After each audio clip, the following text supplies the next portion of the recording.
I'm going to introduce Yaojie. He's going to work on a project where currently there's a lot of interest in using agriculture to sequester carbon for climate change mitigation.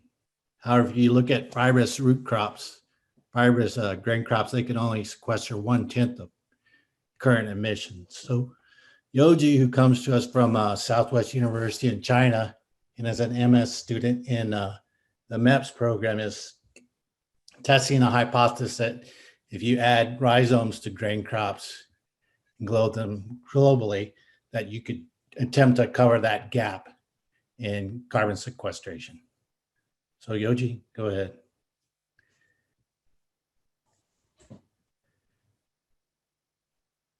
Sorry, let me share my screen.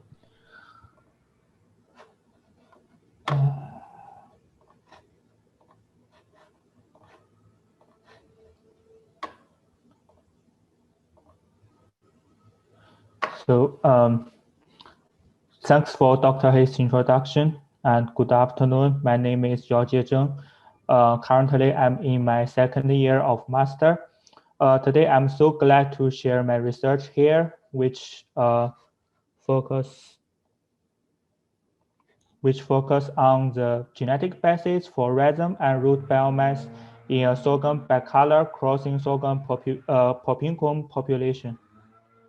And at first, I will introduce some background of my project. In recent years, the greenhouse gases kept increasing that aggravated the global greenhouse effect a lot. And in 2019, the annual growth rate of carbon dioxide has reached to 2.48 parts per million, which also equals to 19.34 gigatons carbon dioxide. Actually, this is a large value that a car with 1.6 liter displacement can only emit 19.7 kilogram carbon dioxide when traveling 100 kilometers. Then an effective way to mitigate the greenhouse effect is to increase the carbon sequestration by plants or crops. Then rhizome began to be widely studied. Rhizomes have larger volume than roots, so this confers them better potential carbon sequestration ability. And many perennial crops or grasses develop rhizomes, like the figure shows the cassava develop rhizome, which was shown as the middle part, and the Kentucky grass, Kentucky bluegrass, Johnson grass, and Napier grass. And in addition, because a rhizome is a kind of stem, so it is not targeted for programmed cell death post-harvest like some fibrous roots. In this case, researching the genetic mechanism of rhizome development and its role in whole plant growth have important implications. And sorghum actually is an ideal genus to develop rhizomatous cultivar because some perennial wild species are crossing compatible with annual cultivars. The hypothesis of my study, as a large biomass stem with its own source of vaccine or auxin, rhizomes represent a potentially superior target for carbon sequestration breeding versus breeding for high fibrous root biomass in cereals. There are three objectives in my project. Firstly, identify the correlation between rhizome biomass, fibrous root biomass, and total below-ground biomass. Actually, this is a prerequisite of our long-term goal, which aims to develop the high-yielding, high below-ground biomass perennial green sorghum cultivar. And number two, we would like to determine the association between rhizome biomass and several selected above-ground traits, such as above-ground biomass, plant height, etc. And this will help us to understand the trade-off pattern between above and below-ground organs in perennial plants. And lastly, we will develop and screen the linked molecular markers to define a speed breeding pipeline for perennial rhizomatous sorghum breeding. The research materials used in my project were rhizomatous F3-derived 4 and F4-derived 5 heterogeneous inbred families. And in previous study, the annual non-rhizome sorghum cultivar bicolor was crossed with a rhizomatous wild species sorghum propinquum, and then the F1 generation was saved for 2 generations to get F3 seeds. And 12 lines with most rhizome were selected in F3 generation. Then I planted them in the greenhouse in 2019 winter, and then 2 individuals with highest and lowest rhizome biomass were selected. Their F45 progeny were planted in a failed sandy trough last spring. Then I will talk about the traits investigated in this study. Firstly, 7 below-ground traits were measured. They were rhizome biomass, fibrous root biomass, total below-ground biomass, root growth angle, rhizome growth angle, root number, and root length. And then another 6 above-ground traits were also investigated. They were flowering time, basal Taylor number, above-ground biomass, and rhizome-derived shoot number, and plant height, green yield. I need to mention here that the traits circled by blue were both measured in F3-4 greenhouse and F4-5 field trough cultivation, and the traits circled by purple were only investigated in field trough, and the one circled by orange was only measured in greenhouse cultivation. For the collected phenotypic data, firstly, their distributions were analyzed by Shapiro-Wilk test for normality, and then the basic statistics, which means the mean standard deviation range, were calculated. And for family mean comparison, the ANOVA was conducted. And the relationship between traits were estimated by Pearson correlation analysis. Lastly, the heritability was calculated. And I need to clarify here that the heritability is broad sense heritability because the additive variance cannot be isolated from total genetic variance. Also because the population was just planted in one environment, so that the environmental effects as well as G by E interaction cannot be isolated from the error term.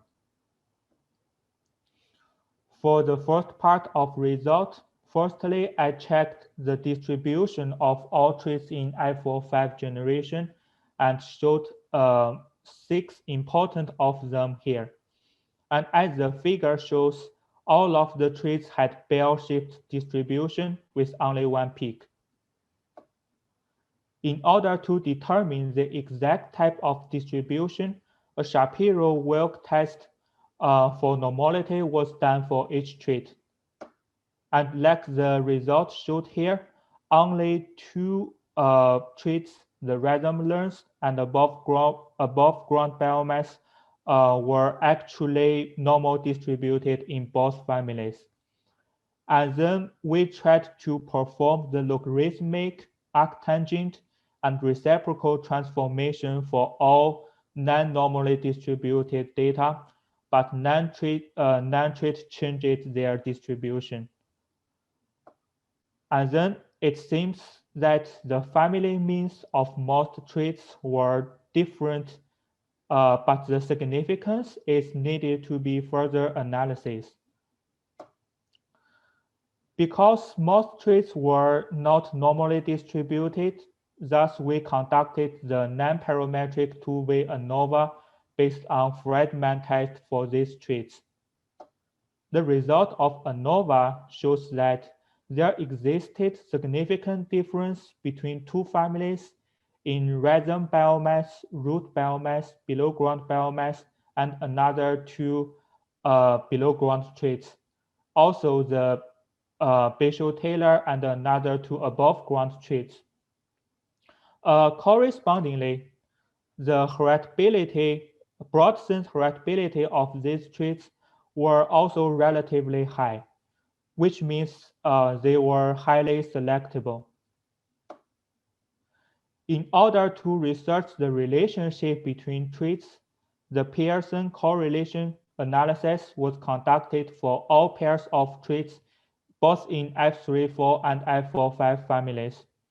The result of F34 greenhouse cultivation shows that the root biomass, other than rhizome biomass, was significantly correlated with below ground biomass.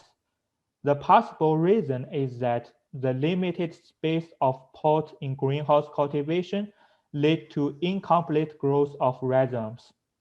And more importantly, as we can see here, both 2 traits were not significantly correlated with green yield, which means probably developing high rhizome biomass, high yield green sorghum is possible. However, the situation changed in F45 generation. And firstly, I will talk about the rhizome biomass as it is a major trait in my study. The rhizome biomass in F45 generation has the strongest correlation with below ground biomass. And also the correlation coefficient were very high in both families. So that means it was the major contributor of below ground biomass.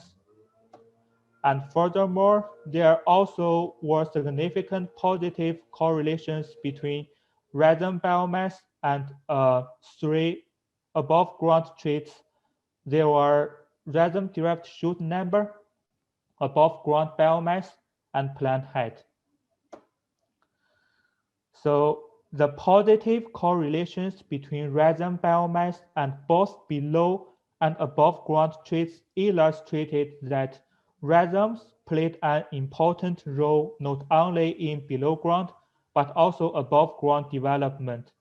The possible reason is that, as we can notice here, the rhizome biomass has also high correlation coefficient with rhizome-derived shoot number in both families.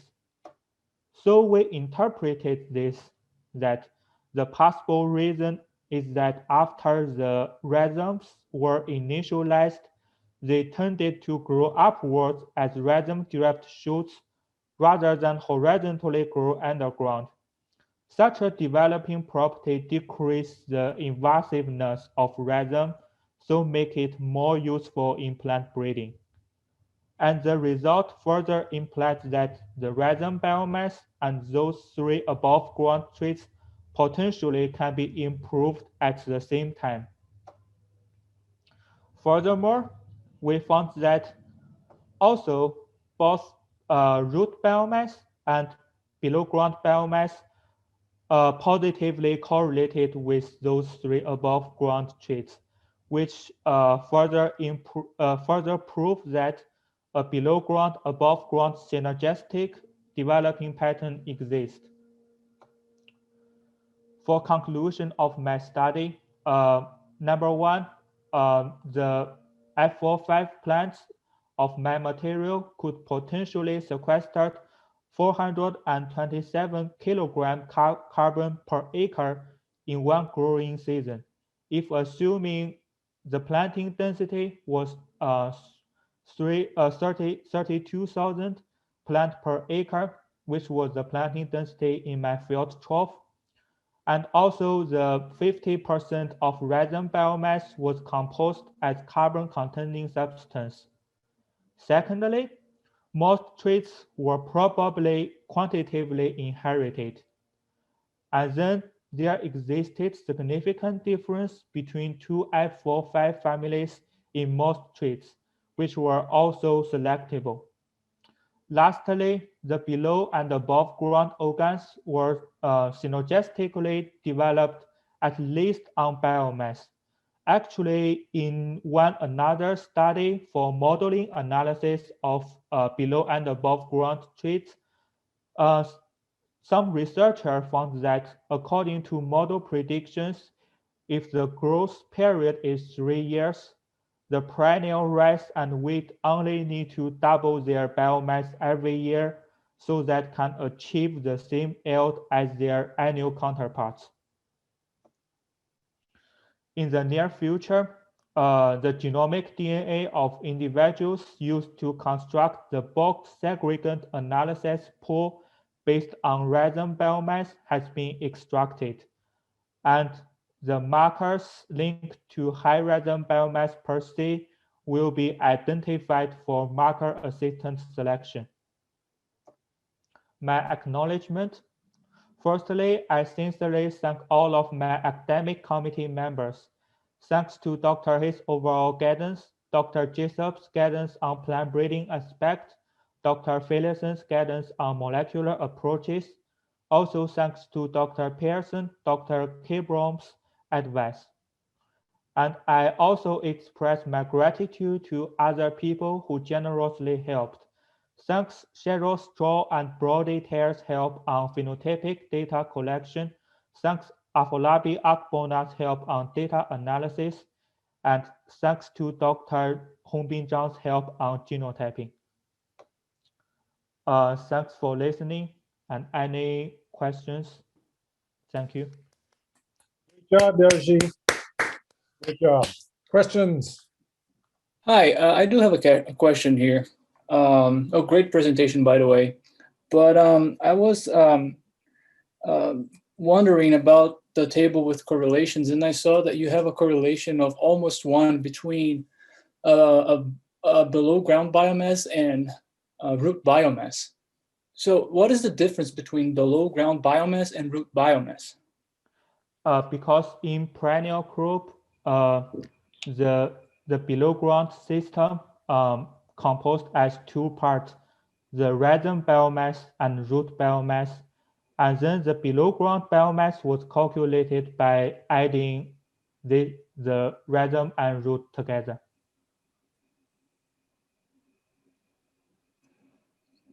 Okay.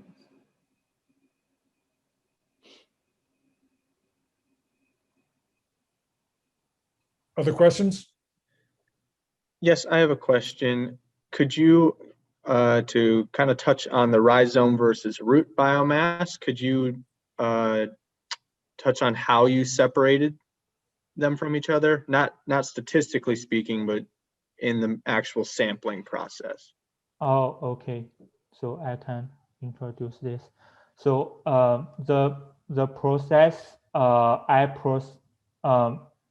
I measured the traits based on order, which means firstly, I separate the above ground part and below ground part as the near soil surface, and then I got a bulk of the below ground organs and several stem segments, and then I measured the root growth angle, and then I cut it down all of the roots, and then the rhizomes exposed, so that it's a sequential process that firstly measured root and then measured rhizome. Does that make Yes, thank you. Yeah, thanks. Hi, Yaojie. Hello. Do you hear me? Okay. In your method slides, in that slide, how did you measure the flowering time? Actually, the flowering time is measured every 7 days, and this trait was defined as the time from the seed germination to the first anther appeared on first head. Thank you. You're welcome.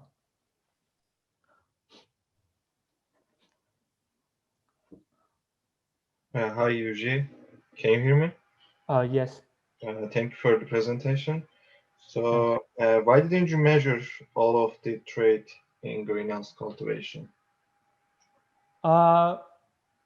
Actually, that's a good question because the main purpose for greenhouse cultivation is just to derive the F45 generation and select the highest rhizome biomass family and lowest biomass family. So I also, for another reason, because the condition in the greenhouse cultivation, some traits cannot be measured in greenhouse cultivation as the rhizome number and rhizome length, because actually in the greenhouse cultivation, the plants didn't grow too much rhizomes. Yeah. Okay, thank you. You're welcome.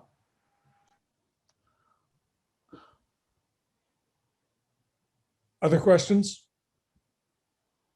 This is Dr. Hayes. Yaojie, you might just point out your increase in rhizome biomass versus fibrous root biomass. You have a table there that shows it. You should highlight that.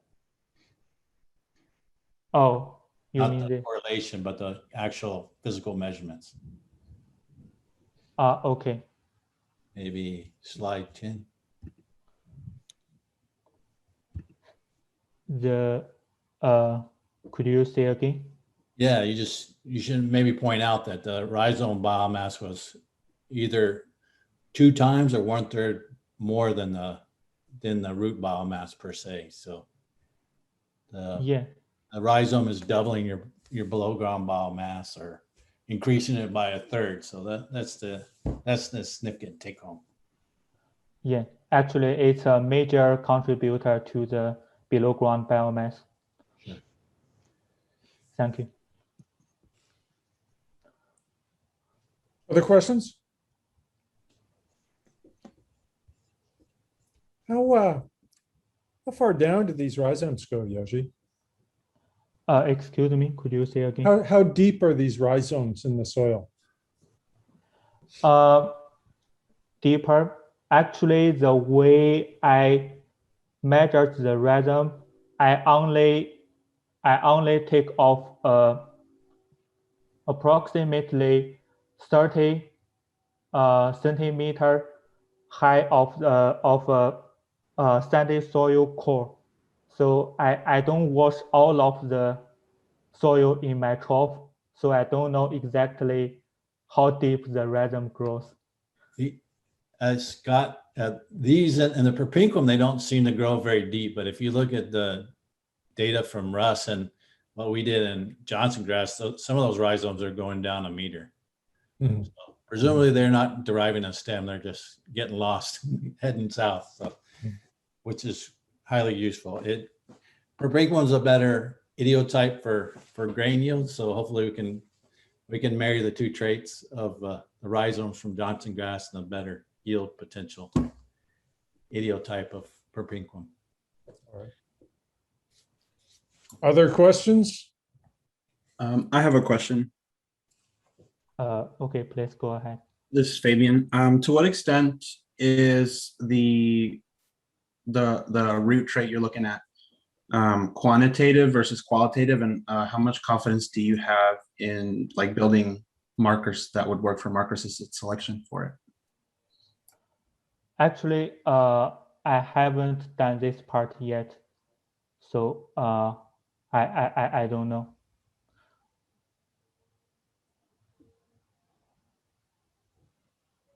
Other questions or comments?